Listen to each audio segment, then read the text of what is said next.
అయితే ప్రణతి, నీ పెళ్లి రోజు పార్టీకి నన్ను పిలుస్తావా లేదా? హా విక్రమ్, నువ్వు రాకపోతే నేను ఎవరి కోసం రెడీ అవ్వాలి చెప్పు. ఆ రోజు రాత్రి అందరి ముందు నేను పృథ్వీని ఎంత ప్రేమిస్తున్నాను అన్న నటన కూడా చెయ్యాలి కదా. ఎందుకంటే తర్వాత నా మీద ఎవరికి డౌట్ రాకూడదు. ఇక మన ప్లాన్ సులువుగా సక్సెస్ అవుతుంది. ఈ రోజు కూడా ప్రణతి బయట తిరిగి వచ్చేసరికి పృథ్వీ ఇంట్లోనే ఉన్నాడు. పృథ్వీ, నువ్వు ఆఫీస్ నుంచి వచ్చేసావా? ఈరోజు కూడా నీ ఆరోగ్యం బాలేదా? నా గురించి పక్కన పెట్టు. ఈరోజు మరిద్దరు షాపింగ్కి వెళ్దాం అనుకున్నా, కానీ నువ్వు ఇంట్లోనే లేవు. అది పృథ్వీ, యాక్చువల్లీ నేను అమ్మ దగ్గరికి వెళ్ళాను. అమ్మ ఆరోగ్యం బాగాలేదు. అందుకని తనకు టిఫిన్, లంచ్, డిన్నర్ అన్నీ నేనే వండి పెట్టొచ్చాను. అందుకే ఇంటికి వచ్చేసరికి లేట్ అయింది. సారీ. నీకు కోపం వచ్చిందా?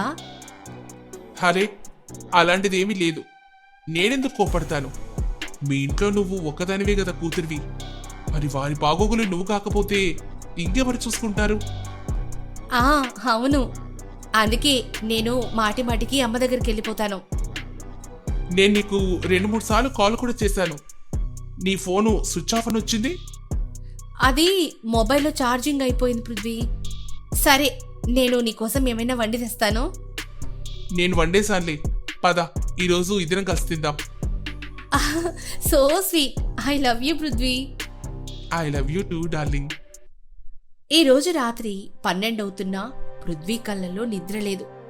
ప్రణతి తనకు అబద్ధం ఎందుకు చెప్పిందా అని ఆలోచిస్తూ ఉన్నాడు.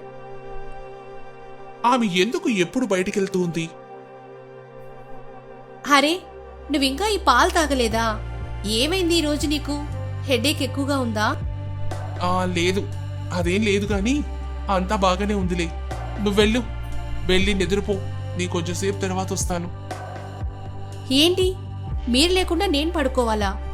ఇప్పటి వరకు అలా ఎప్పుడైనా జరిగిందా? నేనెక్కడికి వెళ్ళను.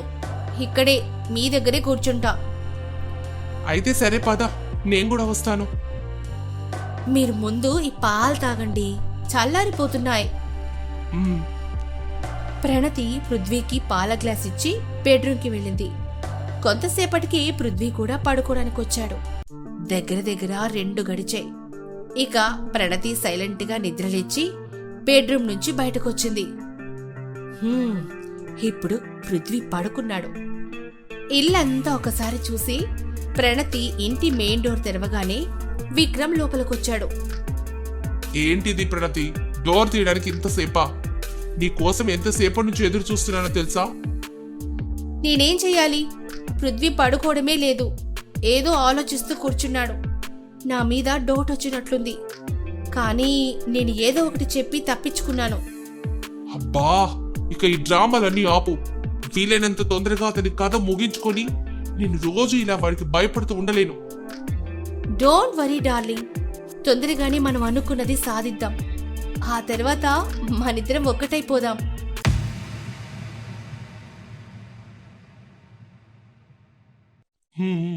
అయితే సరే, రేపు ఎక్కడికి వెళ్దామో నువ్వే చెప్పు. రేపా? రేపెక్కడికి వద్దు. రేపు నీతో పాటు నాకు ఇంట్లోనే ఉండాలనుంది. ఇంట్లోనేనా? పద, మనం వేరే రూమ్లోకి వెళ్దాం. ఈరోజు కూడా నేను ప్రణతి ఇచ్చిన పాలు తాగుంటే నిద్ర మాత్రల మత్తుతో నేను నిద్రపోయేవాణ్ణి. వీరిద్దరి గురించి నాకు ఎప్పటికీ తెలిసేది కాదు. ప్రణతి ఇంత పెద్ద మోసం చేస్తుందనుకోలేదు. నేను తన కోసం ఎన్ని చేశాను. తన మీద నమ్మకంతో నా చెల్లెల్ని ఇంట్లో నుంచి వెళ్ళగొట్టాను. కానీ అదేమో తన అఫైర్ని కొనసాగించడానికి తప్పు చెయ్యకుండా ప్రభా మీద నిందలేసింది. ఎందుకు ప్రణతి, ఎందుకు ఇదంతా చేస్తున్నావు? నా ప్రేమలో ఏం తక్కువైంది? ఈరోజు ప్రణతి నిజస్వరూపాన్ని చూసిన పృథ్వీ మనసు విరిగిపోయింది. అతనికి ప్రణతి విక్రమ్ని చంపేయాలనంత కోపం వచ్చింది.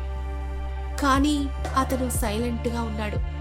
ప్రణతి ఇంకా ఎంత దిగజారుతుందో అతను చూడాలనుకున్నాడు.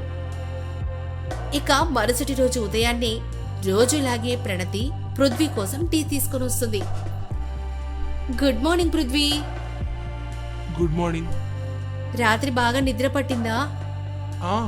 చాలా బాగా పట్టింది. మంచిది. ఈరోజు మీరు ఆఫీస్కి వెళ్ళిన తర్వాత నేను మన వెడ్డింగ్ యానివర్సరీ పార్టీకి కావాల్సిన వస్తువుల కోసం షాపింగ్కి వెళ్ళాలనుకుంటున్నా. నీకు మొన్ననే చెప్పాను కదా, మన వెడ్డింగ్ యానివర్సరీ గ్రాండ్గా సెలబ్రేట్ చేసుకుందామని. ఆ పార్టీకి మన దగ్గర బంధువులందరినీ పిలవాలనుకుంటున్నాను పృథ్వీ. నాకు గుర్తుంది. షాపింగ్కి నాకు ఒక 20,000 డబ్బులు ఇవ్వు పృథ్వీ. నీకు కావాల్సినంత డబ్బులు బీరువాలో ఉన్నాయి, తీసుకో. కొంతసేపటికి పృథ్వీ రెడీ అయ్యి ఆఫీస్కి వెళ్ళిపోతాడు. ఇక ఆ తర్వాత ఎప్పటిలాగే ప్రణతి తన ప్రియుడితో కలిసి షాపింగ్కి వెళ్తుంది. ఈరోజు ఆ పిసినారి దగ్గర 20,000 డబ్బులు తీసుకొచ్చాను. పద, ఈరోజు వాడి డబ్బుతో ఎంజాయ్ చేద్దాం. నీలాంటి ఒక అందమైన భార్యకు అతను అర్హుడు కాదు డార్లింగ్. పెళ్ళయి 2 ఏళ్ళు అవుతుంది, అయినా నిన్ను హనీమూన్కే తీసుకెళ్లలేదు. హనీమూన్ అంటే ఏమోలే ప్లాన్ చేయాల్సి వస్తుంది కానీ ఒక్కటైనా నీకు కాస్ట్లీ గిఫ్ట్ ఇచ్చాడా వాడు? హా, నువ్వు చెప్పేవన్నీ నిజమే. నిన్నే పెళ్లి చేసుకుంటానని అమ్మని పెళ్లికి ముందు ఎంత కన్విన్స్ చేయాలని ట్రై చేసినా అమ్మ ఒప్పుకోనే లేదు. బలవంతంగా ఈ పిసినారోడికిచ్చి పెళ్లి చేసేసింది. బలవంతంగా జరిగిన పెళ్లి అనుకున్నా. పృథ్వీ నా కోరికలని తీరుస్తాడని అనుకున్నాను, కానీ వాడేమో ఒక మిడిల్ క్లాస్ ఆలోచనతో నిండున్నాడు.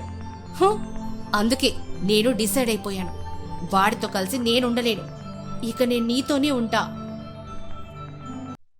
హరే వావ్, ప్రణతి నా గురించి ఎన్ని మంచి మాటలు చెప్తున్నావు. వాడు నా గురించి ఎంత నీచంగా మాట్లాడుతున్నా నువ్వు వింటున్నావు.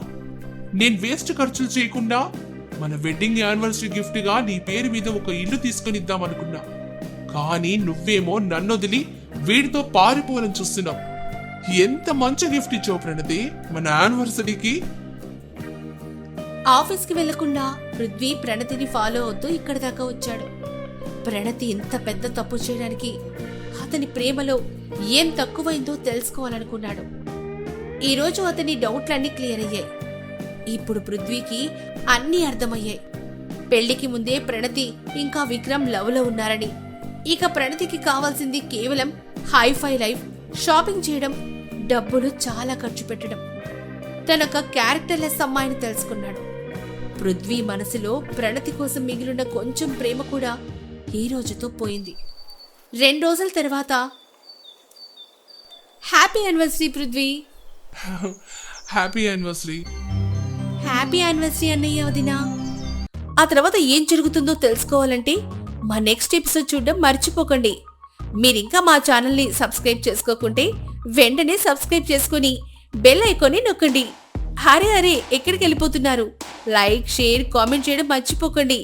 నెక్స్ట్ ఎపిసోడ్లో త్వరలో మళ్ళీ కలుద్దాం. నమస్తే.